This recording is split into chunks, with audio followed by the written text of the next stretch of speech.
तुम्ही तुमच्या पोराला एक खस्सी बनवत आहात. खस्सीचा अर्थ माहिती आहे? बिना दात असलेला वाघ. आता मी असं का म्हणतोय हे जरा नीट काळजीपूर्वक ऐका. एक उदाहरण समजवतो तुम्हाला. 2 पौधे आहेत आणि त्यामधल्या पौध्याला तुम्ही रोज पाणी घालताना म्हणतायत, "आय लव्ह यू. माझं खूप प्रेम आहे तुझ्यावरती. तू खूप खूपसुरत आहे. तू खूप चांगला सुगंध देणार मला."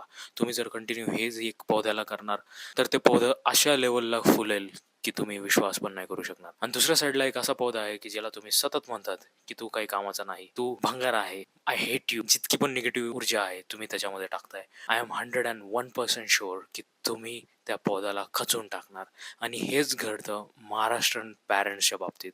महाराष्ट्रीयन पॅरेंट्सच्या बाबतीत हे खूप कॉमन बघितलं जातं, की तुम्ही तुमच्या मुलाला ओळखायला चुकतात. त्याचे पोटेन्शियल्स ओळखत नाही आणि त्यामुळे तुम्ही त्या रॅट रेसमध्ये ढकलतात जिथं तो टिकूच शकत नाही. त्याचं डोकं चालतं आर्ट फॉर्ममध्ये, त्याचं डोकं चालतं म्युझिकमध्ये, त्याचं डोकं चालतं वेगळ्या ठिकाणी आणि तुम्ही त्याला म्हणतात की IIT कर, जॉब क्रॅक कर.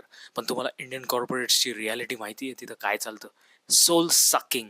It's literally soul sucking. आणि ह्यापुढे तुम्ही जर तुमच्या पोराला सतत असंच म्हणणार, तुला मार्क्स कमी येतात, तू काय कामाचा नाही, तर यार तो काय मोटिवेशननी घराच्या बाहेर पडणार आणि काय धुरंधर बनणार? तो बनणार तर फक्त एक खस्सी. आणि दुसऱ्या बाजूला एक असा पॅरेंट आहे जो सतत त्याच्या पोराला मोटिवेट करत राहतो. तो म्हणतो की नाही तू करू शकतो, खूप काही फाडू शकतो. तो एक अशा मोटिवेशननी घराच्या बाहेर पडतो आणि तो त्याच पद्धतीने आणि त्याच ऑराने बाहेर वावरतो. हा डिफरन्स आहे एक गुड पॅरेंटिंग आणि बॅड पॅरेंटिंगबद्दल.